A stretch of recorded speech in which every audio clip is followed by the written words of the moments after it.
નમસ્કાર દર્શક મિત્રો, હું શીતલ મહેતા ન્યૂઝ ઓફ કચ્છમાં આપનું સ્વાગત છે। જોઈએ આજના સમાચાર। બોલિવૂડના દિગ્ગજ ફિલ્મ અભિનેતા મનોજ કુમારનું આજે નિધન થયું છે।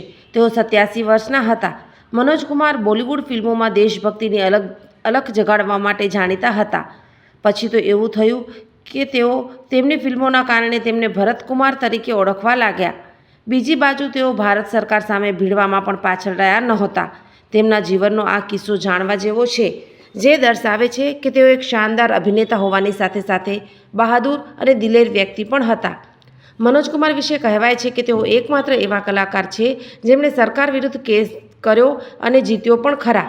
આ કેસ છે ઇમરજન્સી સમયનો, જ્યારે 1975માં ઇન્દિરા ગાંધી સરકારે દેશમાં ઇમરજન્સી લાગુ કરી હતી, ત્યારે મનોજ કુમારે તેનો વિરોધ કર્યો હતો। તેનાથી સરકાર નારાજ થઈ હતી।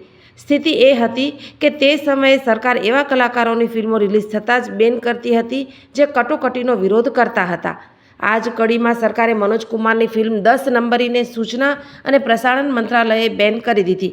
ત્યારબાદ તેમની બીજી ફિલ્મ શોર સાથે પણ એવું કર્યું। એટલું જ નહીં, શોર તો રિલીઝ થયા પહેલાં જ દૂરદર્શન પર દેખાડી દીધી, જેનાથી તે સિનેમાઘરો સુધી પહોંચી અને ફિલ્મને ભારે નુકસાન થયું।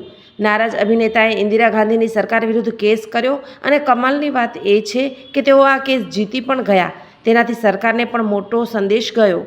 કેસ હાર્યા બાદ સૂચના અને પ્રસારણ મંત્રાલયે તેમને ઇમરજન્સી પર ફિલ્મ બનાવવાની ઓફર કરી। મંત્રાલયે મનોજ કુમારને મનાવવાની ખૂબ કોશિશ કરી, પરંતુ મનોજ કુમાર માન્યા નહીં અને ઓફર ફગાવી દીધી।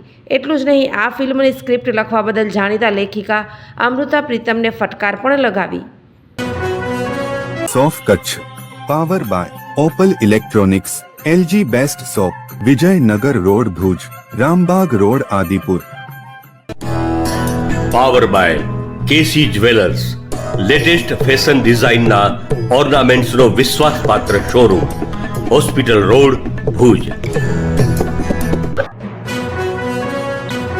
દર્શક મિત્રો, આજે તારીખ 4 એપ્રિલ 2025 આ હતા આજના સમાચાર। આવતીકાલે ફરી મળીશું। ત્યાં સુધી મને રજા આપશો। નમસ્કાર।